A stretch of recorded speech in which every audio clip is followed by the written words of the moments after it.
Hello, everybody. My fellow students, fellow faculty members, people from the community. It's great to see you all. My name is Yao Nyako. I'm a professor here at NYU Economics, and I happen to be the director of NYU's Africa House. I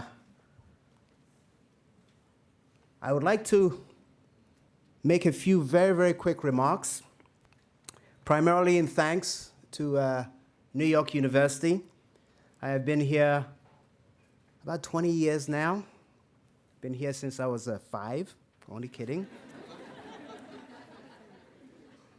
And this university has grown and is now one of the major universities in the world. I have seen it grown, and that's because we've had very, very good leadership. I am the beneficiary as a faculty member of something called the Global Network University. We have a campus in Abu Dhabi. I'll be teaching with, where's Lakshmi? Professor Lakshmi Subramaniam over there. We'll be teaching an economics and technology class in Ghana and in Abu Dhabi next academic year. With Professor Bill Easterly, we have a very large grant from the Templeton Foundation. We're working on success stories, and one of them is cocoa in Ghana. I'd like to remind people that cocoa was a success. Many years ago, our farmers did it, made it. It's a whole nother story. Bill, are you around? Thank you. And a lot of this comes from leadership. I'm in the economics department, which is now one of the leading economics departments in the world. Last year, we got the Nobel Prize. I'm working very hard on mine, too. Thank you. But all of that takes leadership, and leadership is sometimes very hard. I look back at some of the leaders I admired: Churchill, Abraham Lincoln, Kwame Nkrumah. During their own times, there were a lot of debates, and it's only in hindsight we realize the importance of these things. I think the Global Network University is one of those that several years down the road, we faculty members will look back and will say this is one of the reasons why NYU has reached its prominence. So before I introduce the person who is going to introduce our guest speaker, I'd like to give you all a poem. This is from Kofi Awoonor. The Ghanaians know that he just passed away in the Kenyan mall incident. My people, I have been somewhere. If I turn here, the rain beats on me.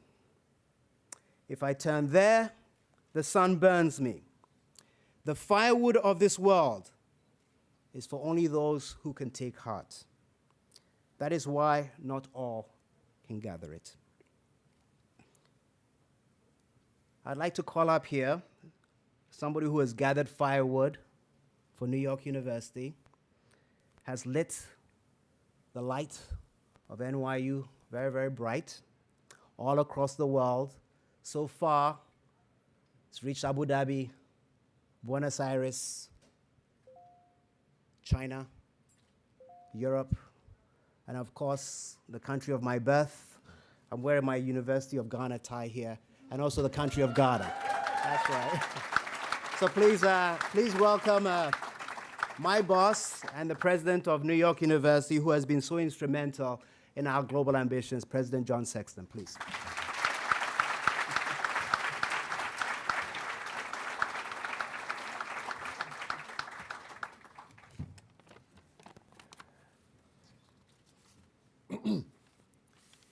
I didn't expect that. It's wonderful coming from a person that I consider one of the lodestars by which I guide my wishes and hopes for this university. We have a real president with us today.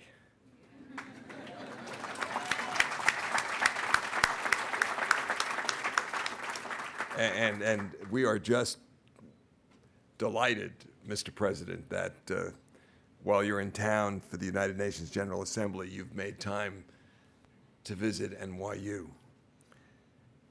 We want you to think of this campus as your home henceforth. It's a place where you're always welcome, and it's a place, I think, that, based upon our conversations downtown, sees itself as an instrument of your hopes for your nation and for the world. Because we here at NYU view ourselves in that way. We were founded nearly 200 years ago by the man who had been Secretary of Treasury for James Madison and Thomas Jefferson, a man named Albert Gallatin. If you go down and you walk along Pennsylvania Avenue and you look at the White House, to the left of the White House is the Treasury Department, and in front of the Treasury Department there's a statue about 20 feet. As you walk up the stairs, everybody that looks at it casually thinks that it's Alexander Hamilton, but in fact it's Albert Gallatin.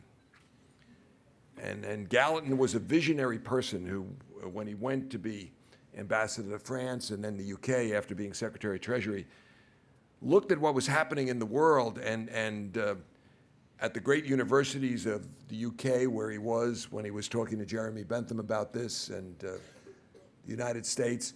Now, at the time here in New York, if you looked out those windows when we're done, the red houses that you see on the north of Washington Square Park, those were the summer homes of the wealthy who would come from the city downtown to the country. And everything behind them was farmland. And of course, Columbia was way out in the country, as were Oxford and Cambridge and Harvard and Yale, the great universities that Gallatin was looking at. And he said, there's something major happening in the world. There's something, we see the emergence of democracies, we see the emergence of the Industrial Revolution, the middle class, the merchant class. And universities have to stop being so withdrawn and the ivory towers. It's time for universities to become more connected. And he had a great phrase. He said, let's create a university that is in and of the city. And someday when you come and we can walk around, you'll discover that this is a campus with no gates. This is a campus where most of our buildings are not next to NYU buildings. The city is our campus, and now the world is our campus. And we consider Ghana part of our campus.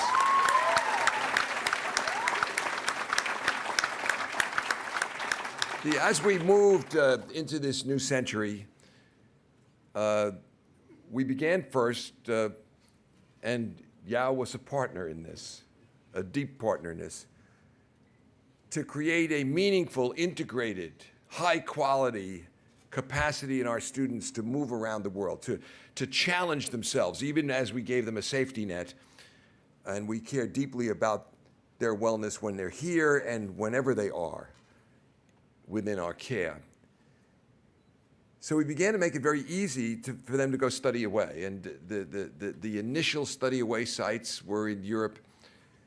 But I remember having a conversation with Yao and saying, we're too Eurocentric. And the first study away site that we established a decade ago, this is the 10th anniversary of the Accra study away site. And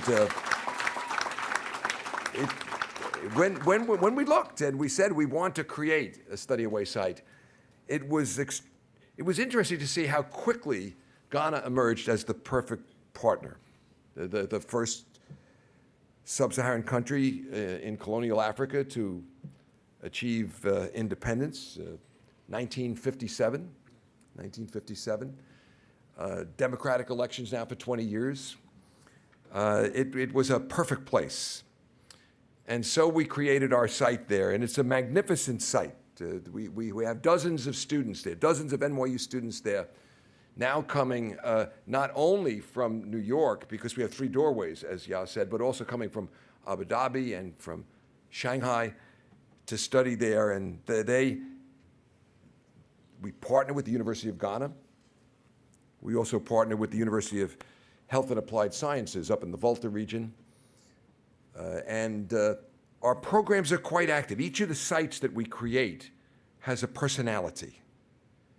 And the Accra personality is interesting. There's a strong emphasis there on service, volunteer programs.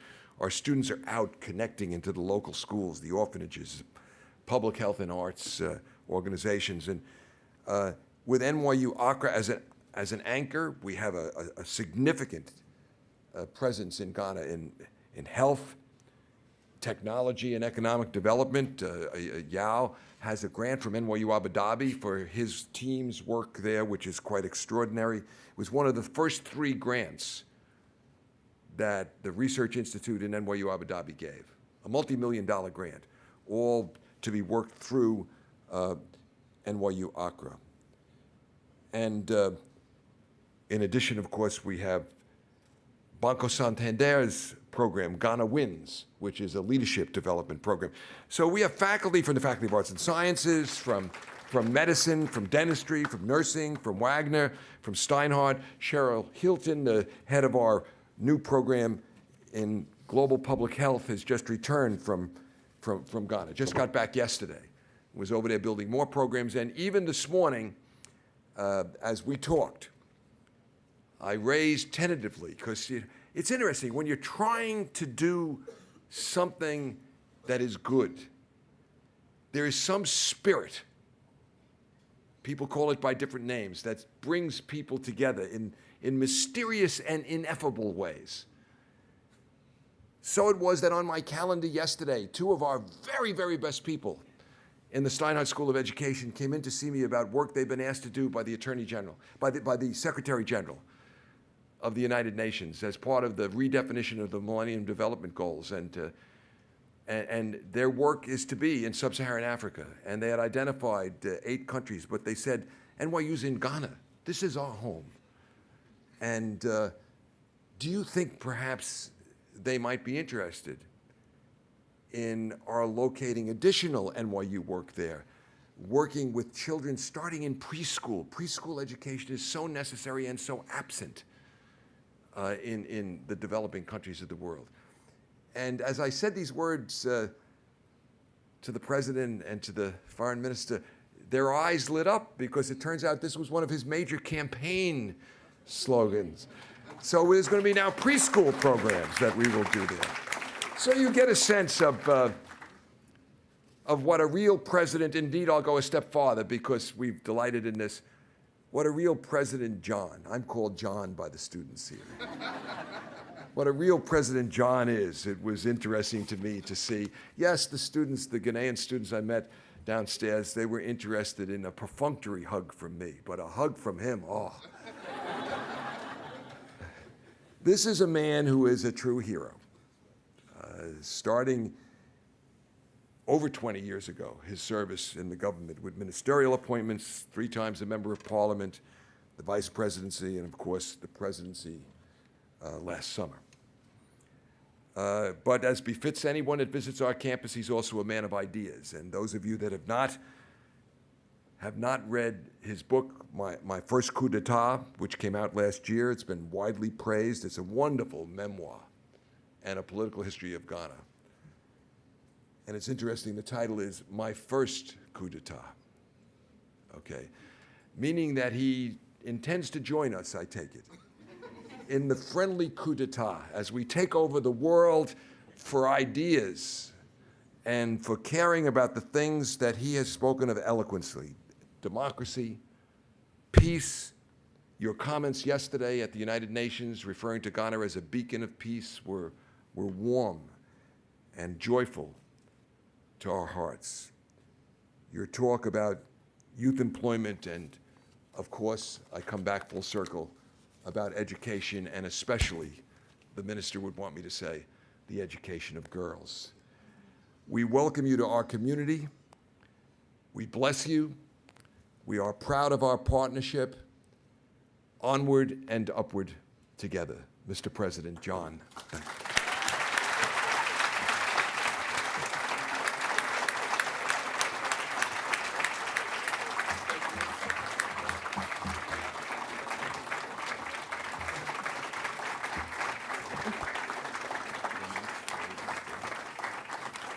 Thank you, thank you. Please be seated. Thank you very much. And let me say how pleased I am to be here today. I was a bit surprised at the huge number of Ghanaian students that are studying here when they were ushered into the room to welcome me downstairs. Let me thank Professor Yao Nyakon for his kind invitation, and to also thank John. He says I should call him John. But let me say my co-president for the warm hug he gave me at the gate. I was surprised. And then he's been such a wonderful host since I got here a short while ago. My knowledge of NYU is Mrs. Anyidoho in Accra, who's the coordinator of programs in NYU. And I know NYU is doing a fantastic job in Accra. And like John said, we just got to talking, just before coming up. And as you know, we've been pursuing the Millennium Development Goals. Ghana is on target to meet the goals on universal enrollment in school, that's primary school enrollment, and more than 90% of children of school-going age are going to school. Our challenge now is to keep them there and prevent them from dropping out, especially the girl children. And one of the major issues that came up in the last election was the issue of quality of education. And we did a major campaign on improving quality and access. Part of the difficulty with quality in Ghana is several-fold. One, the difference between urban schools and rural schools, getting enough teachers into the rural schools. But also a part of it is the beginning of education. In most of the urban schools, the preschools are well-staffed, and they have preschool teachers who build that foundation, cognitive foundation, before the children actually start class 1. Unfortunately, in the urban schools, we don't have any trained preschool teachers. Indeed, I told John the statistic, we have only 297 trained preschool teachers in Ghana, a population of 24 million people. And so with our Minister of Education, we had prioritized that we're going to aggressively increase preschool training. And so when I got in here and we just were having preliminary conversation, and he mentioned this program that they were about to start together with the United Nations, I said, fantastic, we're on board. And so I guess President John has selected Ghana as the first point of contact for preschool education in collaboration with NYU and the United Nations. Thank you all very much. Now, I agreed to read a few excerpts of my book, my first coup d'etat, and it has a very provocative title. Many people who see the book for the first time and see the title say, I didn't know you were involved in a coup d'etat. I wasn't. It just talks about my memoirs growing up. It talks about coming of age, and it talks about some of the events that influenced my life the most. And one of them was the coup d'etat that took place in 1966 that overthrew the government of President Kwame Nkrumah. And the book is written in a very simple to read manner. Each chapter virtually stands on its own. And one of the chapters is my first coup d'etat. And so the book takes its title from one of the chapters of the book. But the chapter from which I'm going to read is one of the favorite of many people, and it's called Of Silence and Solidarity. And let me acknowledge somebody here who took a part in my doing this book. Cindy, stand up. Yeah, Cindy is a publisher. Cindy Spiegel is a publisher, and she is a friend of Ghana, and she comes to Ghana quite often, and I met her through a friend. And at that time, the book was still in manuscript form, and we had an opportunity to discuss it, and she read through it, and she said, yeah, but this is beautiful. It will make a good book. I had hoped that she would publish it, but unfortunately, Bloomsbury beat her to it. And so she's hoping to publish my next book, maybe. Yeah, but this chapter is Of Silence and Solidarity, and it talks about Achimota Primary, for those of you who know Achimota. That's the school I went to, and our encounter with a bully. And so, Of Silence and Solidarity. I'm not going to read the whole chapter, I'm just going to take a few excerpts. It was with much consternation that we came to realize that the brand new member of our class 3 group was a bona fide bully.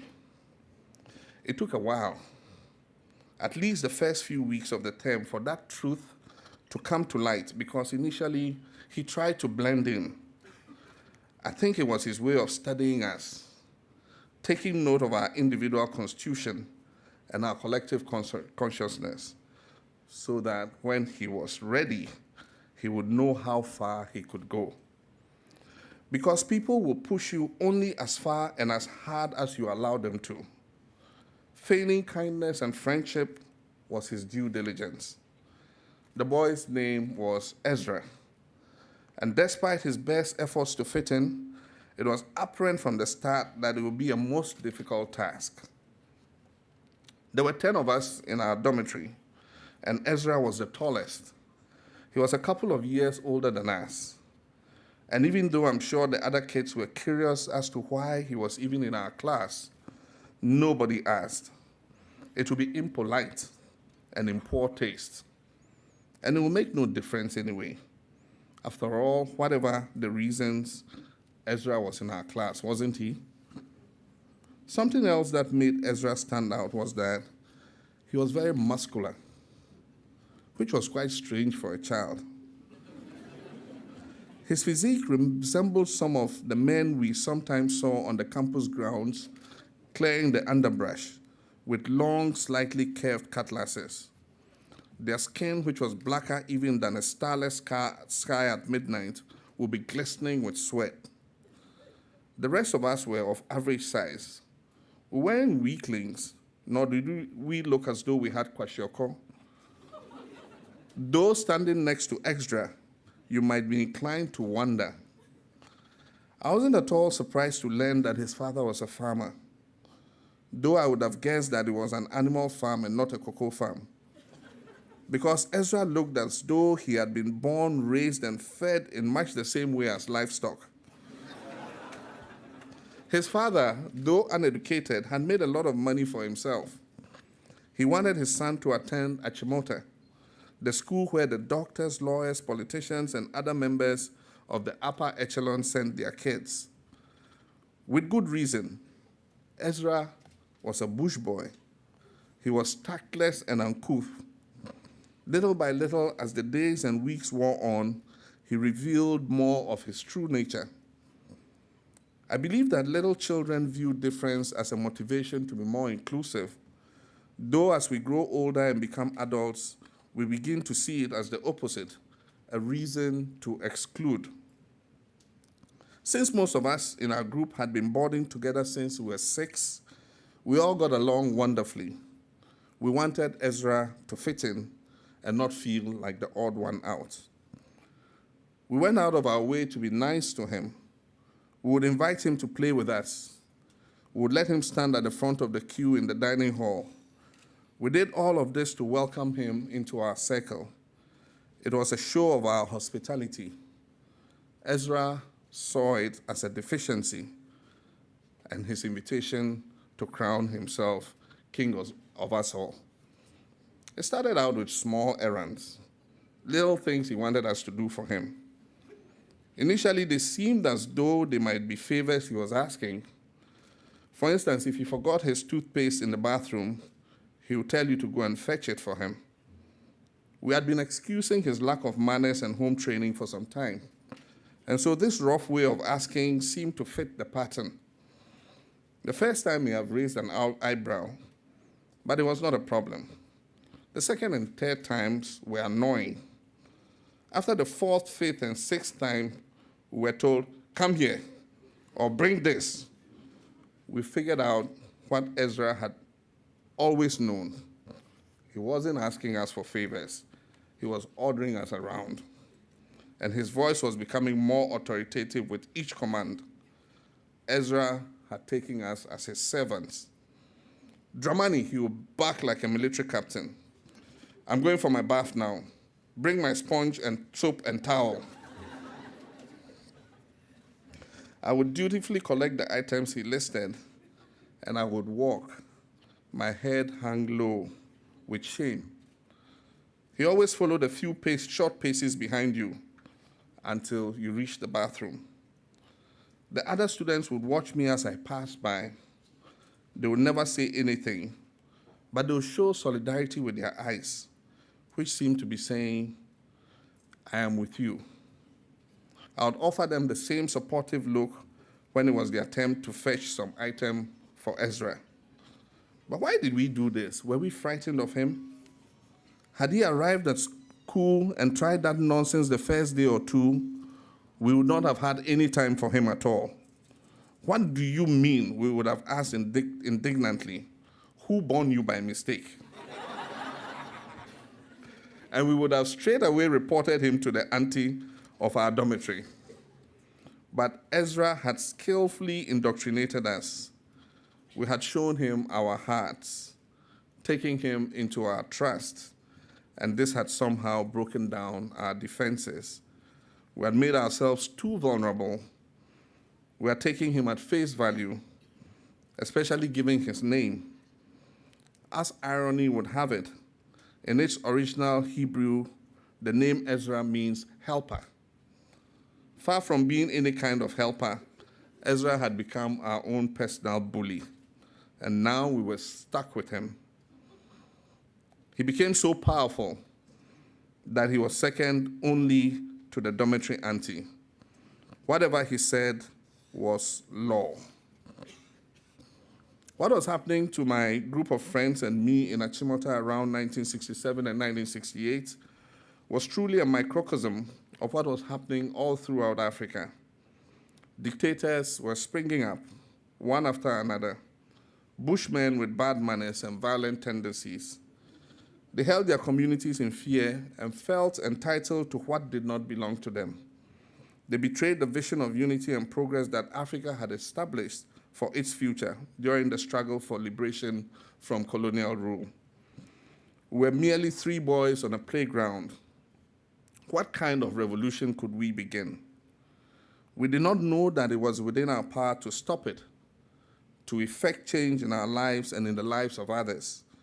But out in the larger world beyond our campus, from the cities of Accra and Addis Ababa to the apartheid-burdened South Africa, there were men and women who did. Those people gathered in threes and fours to complain and plan and prepare for the moment when they would take a stand and damn the consequences. We would hear the news reports on the radio and read about them in the papers. In 1967, the African National Congress and the Zimbabwe African People's Union joined forces for armed battle against the Rhodesian army. That same year in Bolivia, a friend of African independence, Ernesto Che Guevara, was executed.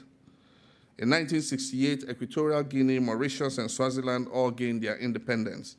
Several African countries joined forces with the Soviet Union and various Islamic and Caribbean nations to threaten a boycott against the Summer Olympic Games in Mexico City if South Africa were allowed to participate. The Association of Senegalese Students and the Dakar Association of Students staged a strike and boycott of examinations that resulted in on-campus riots and nearly 1,000 arrests. That same year in the United States of America, another friend of African independence, Dr. Martin Luther King, was assassinated. So much was happening so quickly. Africa felt like too big a subject, too expansive a continent for us to ever fully know or understand. It seemed like a world far beyond our reach. Perhaps our season of Ezra was our initiation rite into this new Africa, one that was changing so rapidly and radically from the Africa for which our forefathers fought and the Africa of which our grandfathers dreamed. Thank you.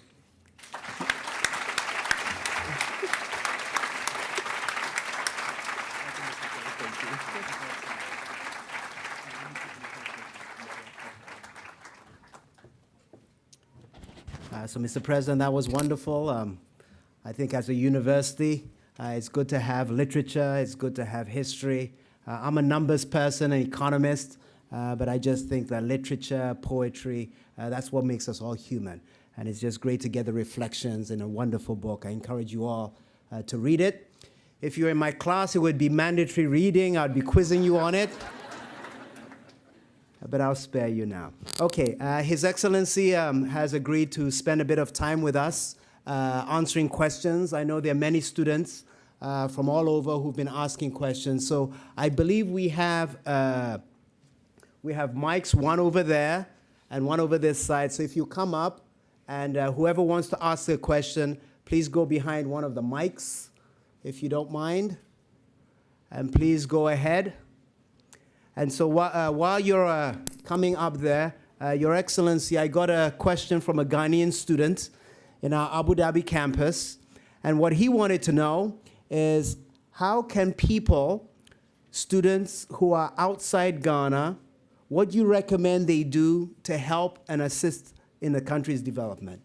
They really want to help, but they're currently outside, and what are your views? So that was the question from a student in Abu Dhabi. So let's take one here and maybe another one there, maybe perhaps three at a time, Your Excellency, if that's okay? Yeah. Please, one over on this side. Yes, good morning, Your Excellency. If you could let us know where Ezra is today,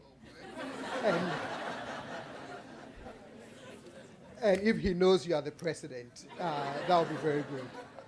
But my question is, I've been noticing a trend in Ghana lately. I study the political economy of Ghana for my dissertation, and I noticed that we spend a lot of time on political discourse and very little time on policy discourse. And I'm just wondering how we can begin to shift, because any issue that comes up, it quickly turns into a conversation about partisan politics. And I'm just wondering how we can begin to have some serious policy discourse on the major challenges that we face.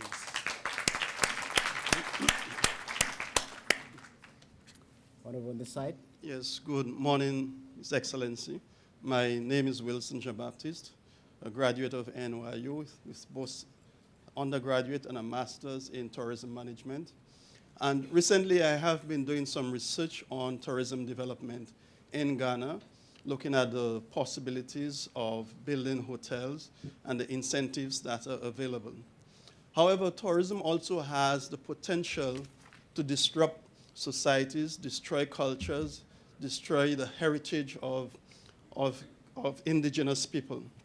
My question to you is, how do you have any strategies, or what are the strategies you have in place to use tourism as a vehicle for peace and economic development in Ghana? Thank you.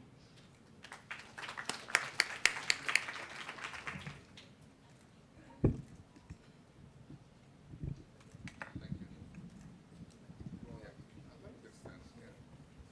feel more comfortable. Where's Ezra? The last I heard, I think he lived in Kumasi. Yeah, but I haven't seen him since we left school. I'm sure one of these days, when my book gets to him, he will look for me and we'll have a chat. Thank you very much. Yes, you're right.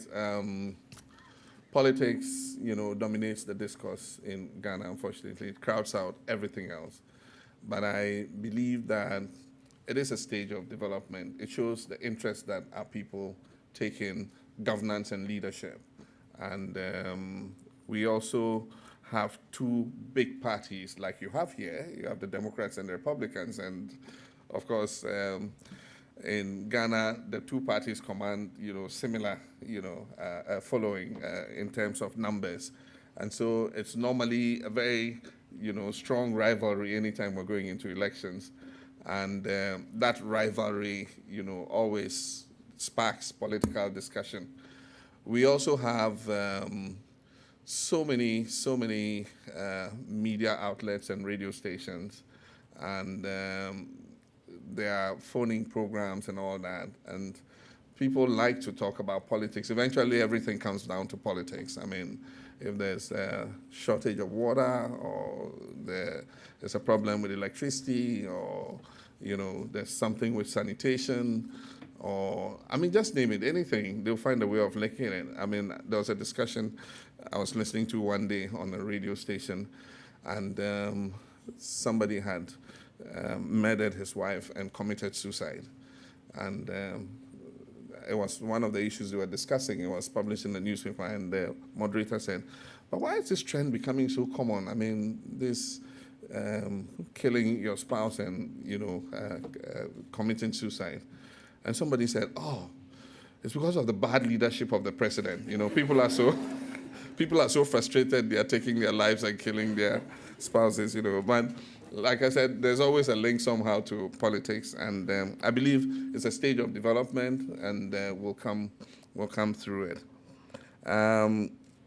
Tourism is doing well in Ghana. It's become the fourth largest sector, the fourth largest foreign currency earner for us, and we're continuing to develop tourism.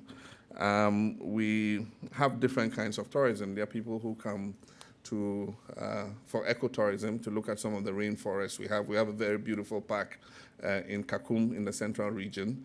It's got a canopy walkway, and there are a lot of beautiful tropical butterflies, birds, monkeys, and all kinds of animals. And so people come for that kind of tourism.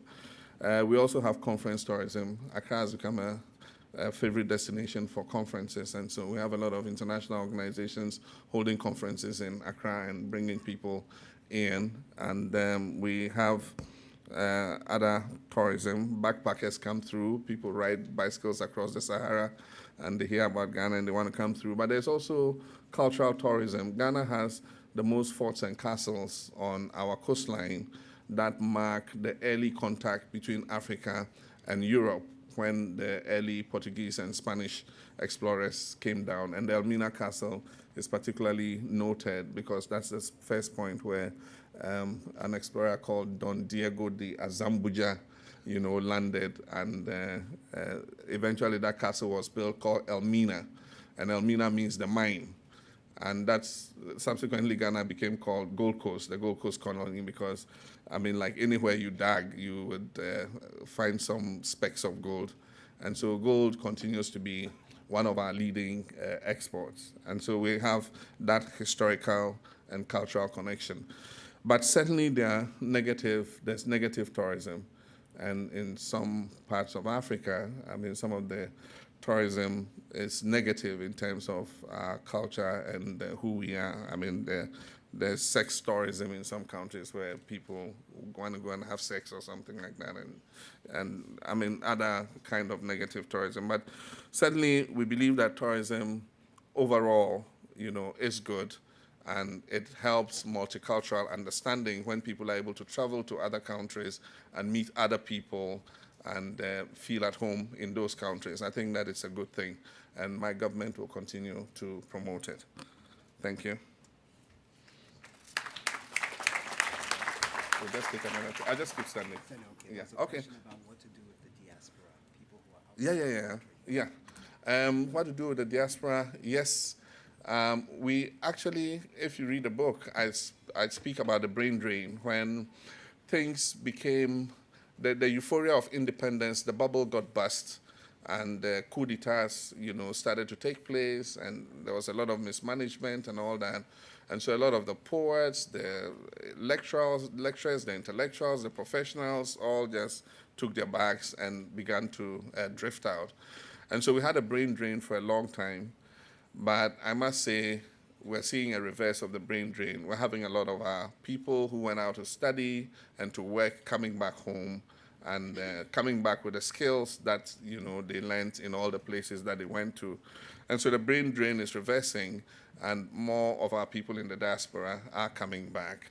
We have student exchanges that allow our students, even they're studying outside in Abu Dhabi, to come back and do internships for a period of time, exchange ideas with their fellows who are studying back home in Ghana. And so I think that there are many opportunities for them to be able to come back and help. Okay, so I think I ended here. So please make your questions very short, because His Excellency has to leave for another meeting shortly. So please, short questions. Hi, I'm Aretha Amasako, and actually I'm going to expound further on the tourism question because he took my question. Okay. But I'm an NYU alum and a first-generation Ghanaian American, and I've been trying to propose an international ad campaign for Ghana for a couple of years now. And I want to know personally from you, how because we all know Kwame Nkrumah spent a great deal of time and energy in pushing our culture and our arts toward the world. And I want to know, in your administration, how can somebody like me come to Ghana and share my expertise in what I do here over in Ghana? Okay. Hello, His Excellency. Thank you for coming to talk to us today. My name is Melissa Lefkowitz. I'm a program officer at the U.S. Asia Law Institute by way of NYU and Harvard, where I did a master's degree in East Asian studies and looked at the historic representation of Africans in China. And I know the legacy of friendship still exists, even though the Mao era, Third World Revolution, doesn't anymore. And I'm just wondering, just simply open-ended, when I say the word China, what do you think? Okay.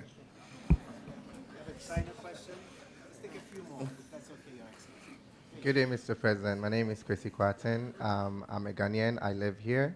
I'm lucky I was invited by my friend to come here.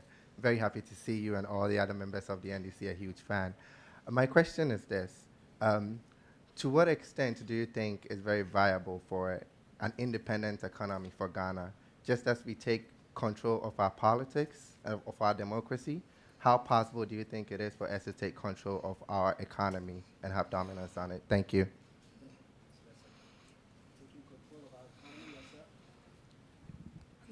Hi, Your Excellency. My name is Kwesi Baku from Sahara Reporters.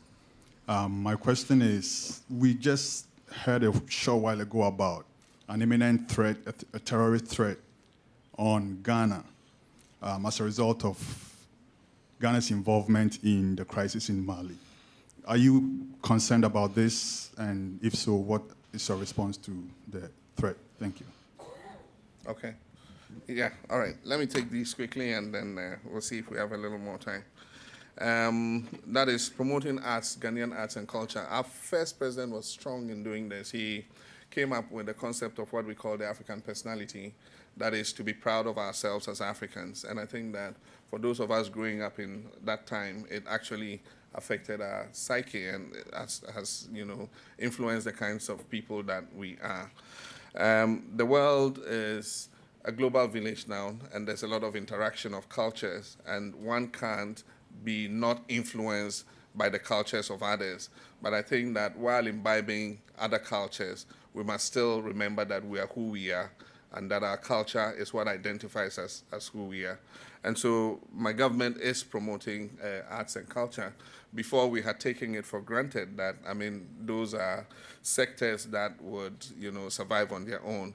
But under the last review of our private sector development strategy, we identified a group called the creative arts or the creative industries. And government is deliberately promoting those industries to promote arts, to promote artists, to promote drama and all the other, beautiful cultures that we have. If you know what's happening in West Africa, we have something we call Nollywood. That is the Nigerian version of Hollywood. And in Ghana, we have the, somebody says Kejewood, Kejetia Hollywood. And for those of you from Ghana, if you know Ejako and all those artists, they churn out like, how many films a day? I've forgotten the last count, but, and those films are finding a market in all kinds of places. I met somebody when I came through the UK, and he asked if I could get him some Ghanaian films. And I said, you watch Ghanaian films? And this was a British through and through. I said, you watch Ghanaian films? He said, yes. A friend gave him one. He watched it, and he enjoyed it so much. And he's since been asking for films from any of his friends who come from Ghana. So it's something we're promoting positively now, and I believe it's a good thing. What comes to my mind when I hear China? China has been a friendly nation with Ghana. We celebrated recently more than half a century of diplomatic relations between our two countries. And if you remember, our first president, was quite close with China. Indeed, he was brokering peace in Hanoi. He had gone through China when he was overthrown. We have continued to maintain that warm relationship, but I think that it must be a relationship based on mutual respect and partnership. And so, yes, we have good bilateral relations. Yes, we have good exchanges with China. And we are in several economic cooperation agreements with them in respect of financing investments in Ghana. But we do have our differences too. Recently, I had to deport over 4,000 Chinese from Ghana because they were involved in illegal mining and they were destroying the environment. And so the principles and the rules are there. And I guess that the fact that we're friends does not mean that if we breach each other's rules, we must not act in a tough manner. But it hasn't, destroyed our relationship. I believe that they understand that I had to do the job I did as president. And so our relationship is still good. How do we take better control of our economy? And that's what we're trying to do. We're trying to diversify the economy. And I spoke at the UN yesterday, and I said our strategy is for value addition.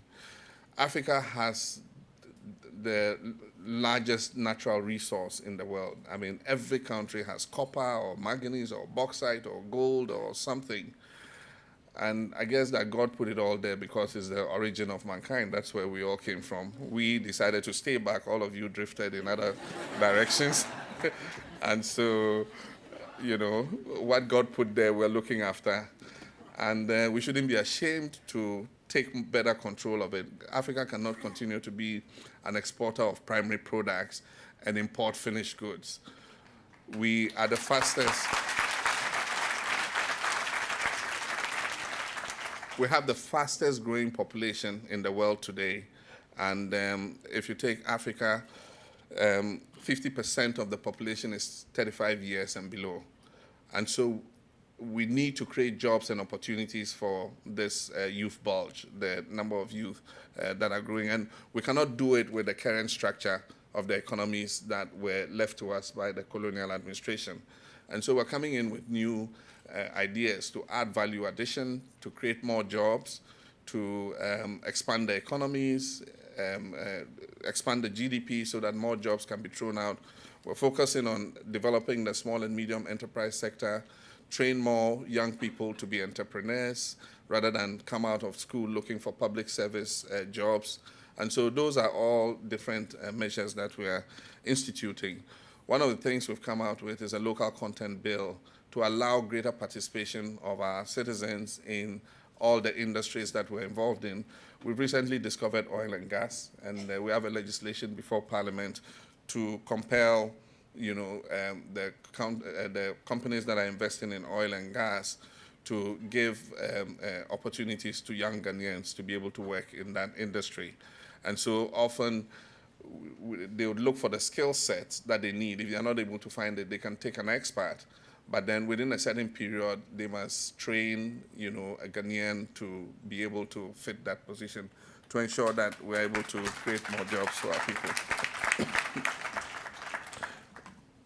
Aren't we afraid of asymmetric attacks? Yes, we're cautious of that.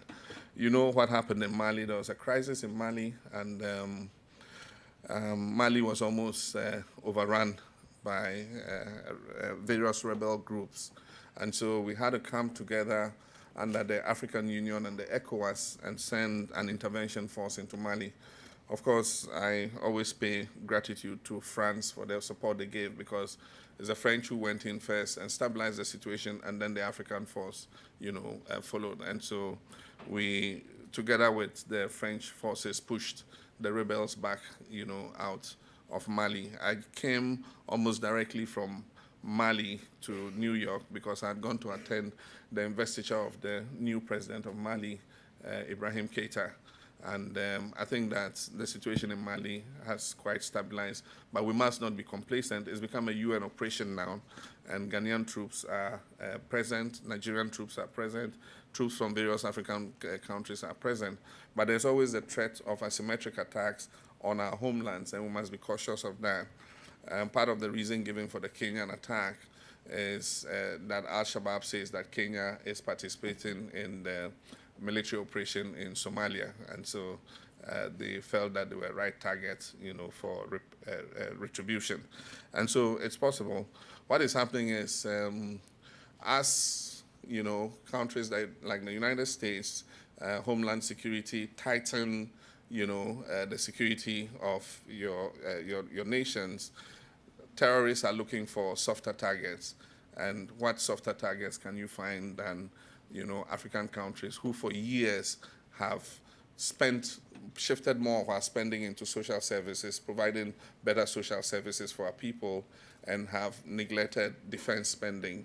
We actually had suppressed defense spending and pushed everything into education and, health and all that because, we didn't feel there was really any threat of aggression. But with what is happening in the world, it means that if you must protect your democracy, you must be vigilant too. And so we're going to have to factor that into consideration and make sure that we are on our guard for any such things as have happened in Kenya. But we all join to condemn what happened in Kenya, and we express our condolences to the Kenyan government and all the people who lost their lives. Thank you.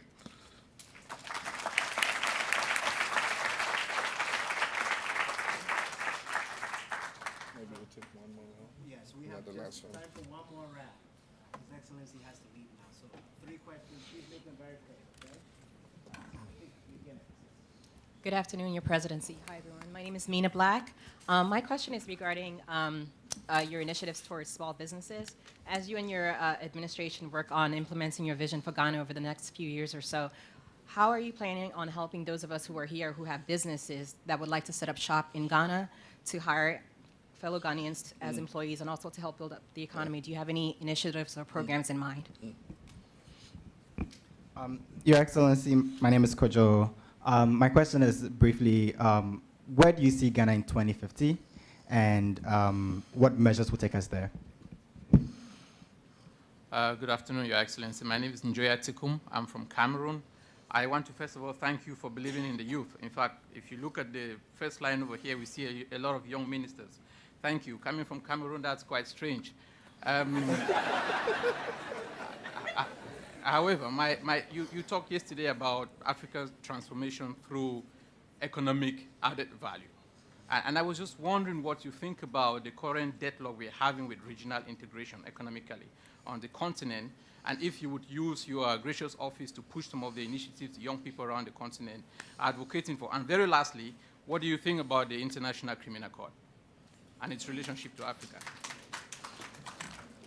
Good afternoon, Mr. President. My name is Fabia, an alumni of NYU for both grad and undergrad, getting a master's in public health. My question is regards to the MDG, Sexton A.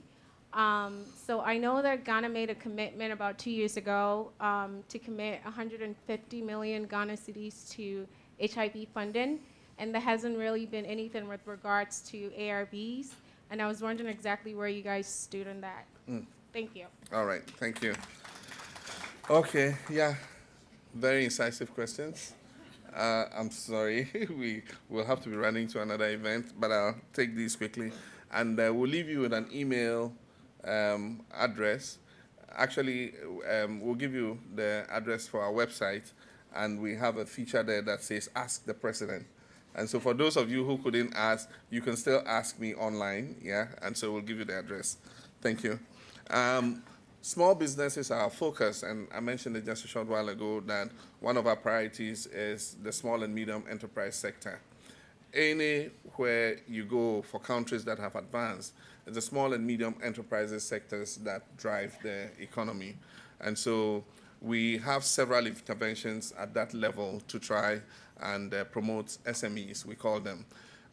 One is what I talked about. We're going to launch it this year, is the Youth Jobs Enterprise Development Fund.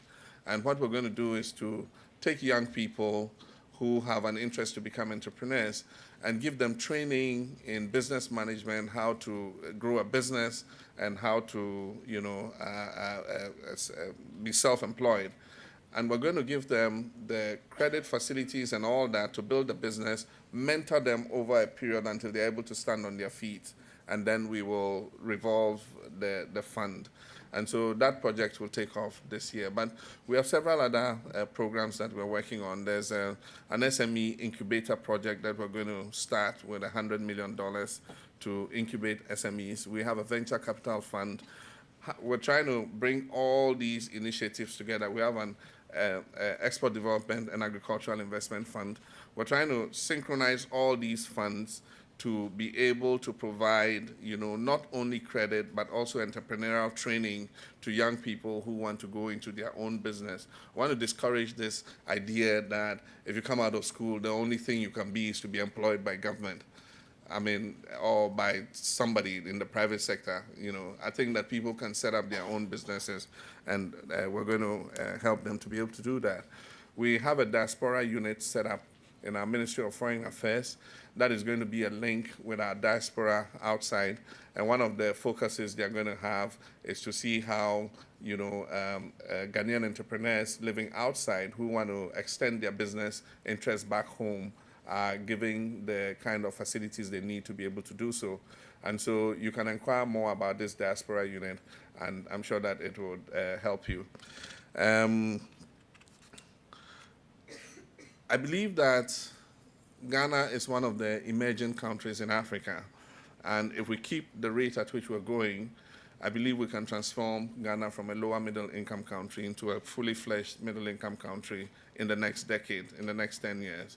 Ghana is growing averagely at about 8% per year, and one of the major things we need to do is to diversify our economy in order that we don't continue to rely on just the three major exports, gold, cocoa, and timber, that we have continued to export in its primary form for a very long time. There is the opportunity to introduce agro-processing. There's the opportunity to introduce manufacturing. We have large amounts of bauxite. Currently, what we do is we export bauxite to some other alumina plants across the world, and then we import alumina, and we have an aluminium smelter. We want to build an integrated bauxite and aluminium industry. We want to integrate the oil and gas industry into our economy rather than just be exporters of gas and oil. And so I believe that a lot of opportunity exists, but certainly for me, my priority is that in opening up these economic opportunities, we open it up to all Ghanaians, irrespective of their political, religious, or ethnic affiliations, and that all Ghanaians, young people growing, can take advantage of the opportunities that their country has to offer. Integration is, ECOWAS is probably the oldest regional subgrouping, and I was in a seminar a few days ago, and Mo Ibrahim spoke, and he spoke very passionately about economic integration and how we're not making as fast progress in Africa in integrating our economies as has been done in, say, Europe. And he said something funny. He said, look at the Europeans. You think they like each other? Look at the French and the English and the German. They hate each other, but they know that it's their interest to integrate their economies, to create the economies of scale that allow their businesses to grow. And so, yes, we might hate each other in Africa. I mean, that's why I said, but let us integrate our economies. It's in everybody's interest. This was... There was Mr. Mo Ibrahim. I'm sure many of you have heard about him. And I am a firm believer in what he said. I believe that these little boundaries and these little flags and anthems, that we have in our own little corners are not going to help us. We need to erase the borders, say in West Africa, and allow people to be able to move goods and services, from Cameroon to Dakar, from Accra to Bamako, from Abidjan to Niamey. If we do that, our people's creative, entrepreneurship will be unleashed. They'll be working for a bigger market than they currently are. If you come to Ghana today and you want to set up an establishment, you're setting it up for 24 million people. Now, if those borders didn't exist and you came to set up that same enterprise in Ghana, you'll be producing for 300 million people in West Africa. Those economies of scale are what grow economies. And so I believe that we're going to work towards doing that. And I'm a firm believer in economic integration. We have a problem with the ICC, and there's going to be an AU meeting very soon, in this month. Yeah, this afternoon. And I don't, I don't want to preempt, what they're going to discuss. But a difficulty has arisen. We have to balance out a few things. One, maintain the credibility of the International Criminal Court, because I think it's done a fantastic job in, stopping impunity in Africa. And indeed, most African countries signed up to the statute that set up the court because of the kind of genocide that was taking place in some countries. And I believe that the existence of the court has done a lot to stop impunity. But we have a difficulty with Kenya. There had been some indictments given, and then subsequently, those persons who the court had indicted and wanted to bring to trial stood for elections before the same people they were accused of persecuting, and got elected as president and vice president. So how do you handle a situation like that? One, they have a mandate to govern, and recently the vice president presented himself for trial, and they made an application for him to be able to go back and work and find a way of being able to attend the trial without disrupting, his mandate as vice president. There was an appeal by the prosecutor and said, no, he has to stay and stand trial. How are we going to manage, that kind of situation?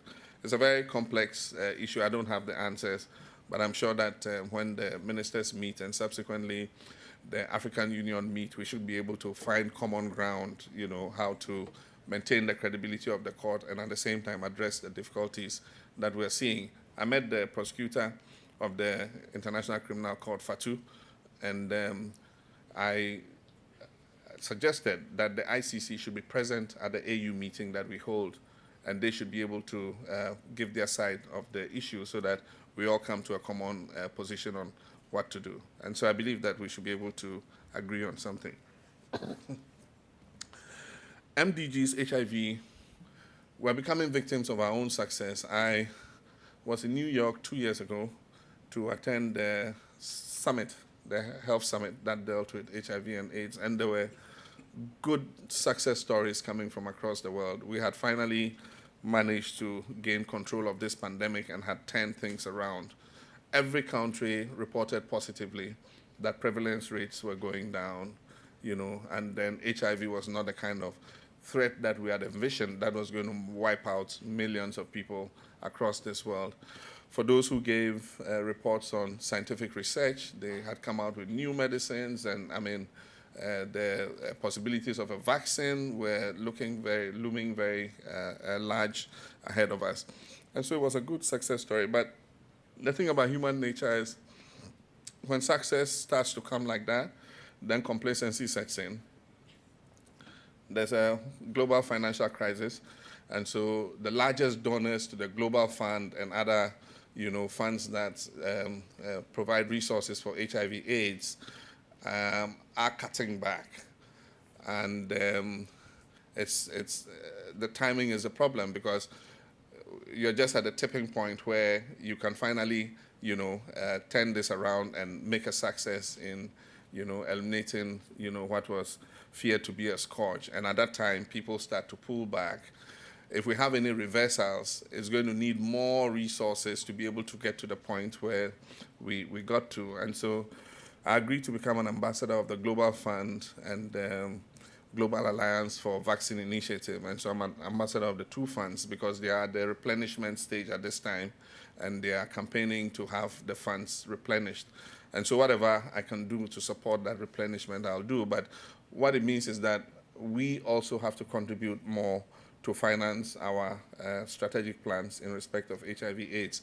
We recently launched our 5-year strategic plan, and government of Ghana committed equivalent of $75 million. Of course, you can understand that as a developing country, the competition of various sectors, is quite strong, and so the disbursement has not gone as fast as it should. But certainly, when I get back, I'm going to urge the Minister of Finance to release more of the monies that we promised to the strategic plan, and I'm sure we'll get a handle of it.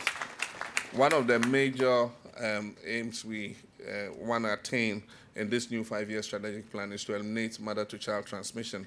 And I must say, since the plan was launched, we've achieved more than 60% elimination of mother-to-child transmission. So more children are being born HIV-free than would have been the case.